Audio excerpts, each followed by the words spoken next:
Welcome to This Explainer. Okay, let's just dive right into this. Have you ever wondered what keeps the multi-billion-dollar global football transfer market from just totally collapsing into utter chaos? I mean, it's not just about the sheer amount of money sloshing around. There's actually a hidden, incredibly high-stakes legal architecture holding the whole thing together. So today, we're setting the stage for an exploration into the stability behind FIFA Article 17, which is essentially the very foundation of the modern football transfer system. 10.5 million euros. Just let that number sink in for a second. Now, this isn't some standard transfer fee negotiated happily between two clubs. No, this is a penalty.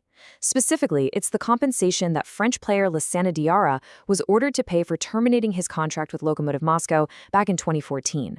And this massive figure really sparks a fascinating mystery for anyone looking at the financial side of the sport. Why on earth is leaving a football club before your contract is officially up so punitively expensive?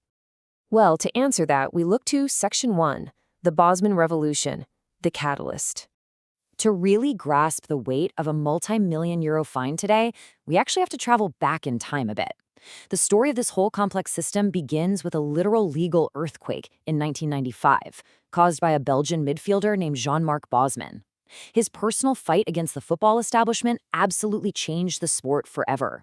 See, pre-1995, football operated under this highly restrictive system.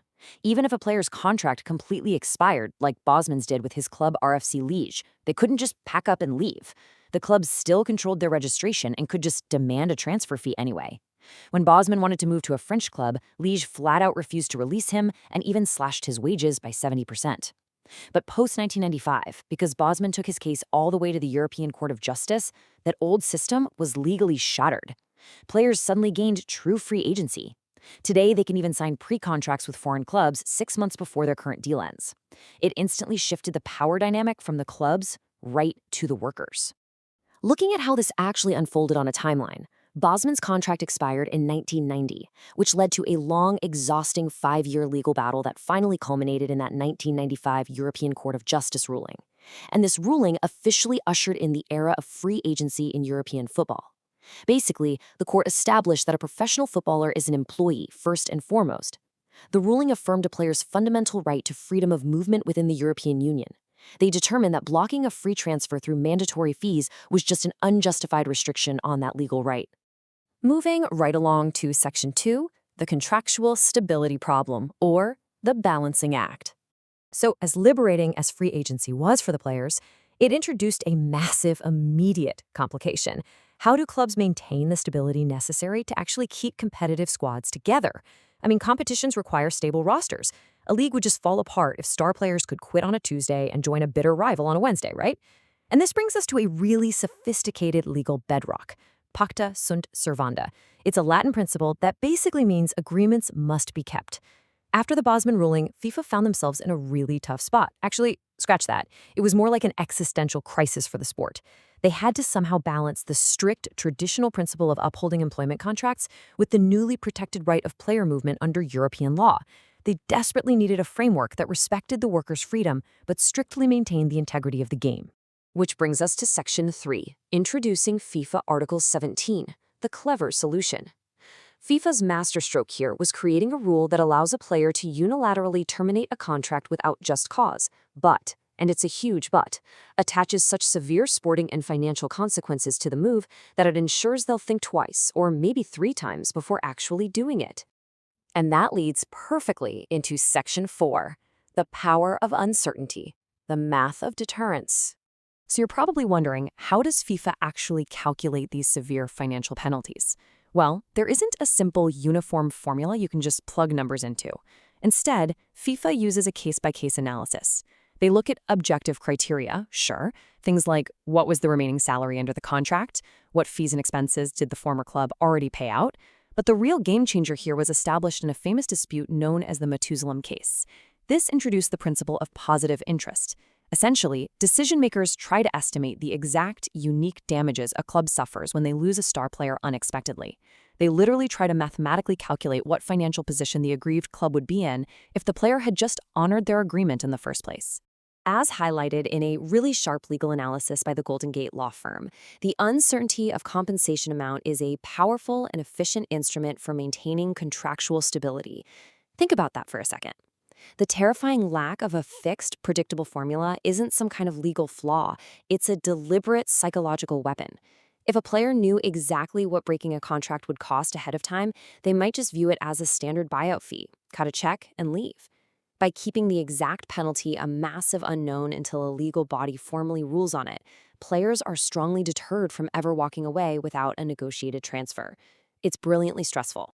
All right, on to Section 5, who pays the price? Sharing the blame. But here's the kicker. This deterrence goes way beyond just the player. It creates an incredible financial danger for the wider market.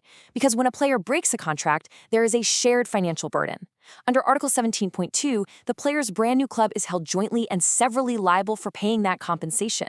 And the logic kind of makes sense, right? The new club is the ultimate beneficiary of getting the player's services, and let's be honest, they likely induce the player to break their previous contract in the first place. Because of this shared liability, any team out there is absolutely terrified to sign a player who has unilaterally terminated their deal. The risk of inheriting an unknown multi-million-euro penalty makes these players virtually untouchable. Which brings us to our final piece of the puzzle, Section 6, a system under threat, the modern threat. And this brings our entire narrative full circle, right back to Lassana Diarra. Remember that 10.5 million euro fine we talked about at the start? Well, after Diarra terminated his contract with Lokomotiv Moscow, he was completely frozen out of football. He was denied an international transfer certificate, meaning he legally could not play anywhere for an entire season. Why? Because absolutely no new club, including a Belgian side that really wanted to sign him, was willing to risk being held jointly liable for that massive penalty hanging over his head. And this exact scenario has led to a massive legal challenge that's currently unfolding. Diarra took FIFA to court in Belgium, asking for compensation for his lost wages, and the case has actually reached the European Court of Justice. Recently, an advocate general issued an opinion stating that these very FIFA rules, specifically the joint liability and the heavy sporting sanctions, might actually restrict the freedom of movement of workers and competition between clubs.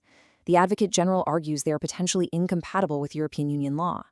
This threatens to entirely topple the Article 17 system that has held the whole transfer market together for 2 decades. So what does this all mean? The crucial point we are left to ponder is this. Is the era of contractual stability ending? Jean-Marc Bosman fought for players' rights in 1995 and gave them unprecedented mobility, changing the business of football forever.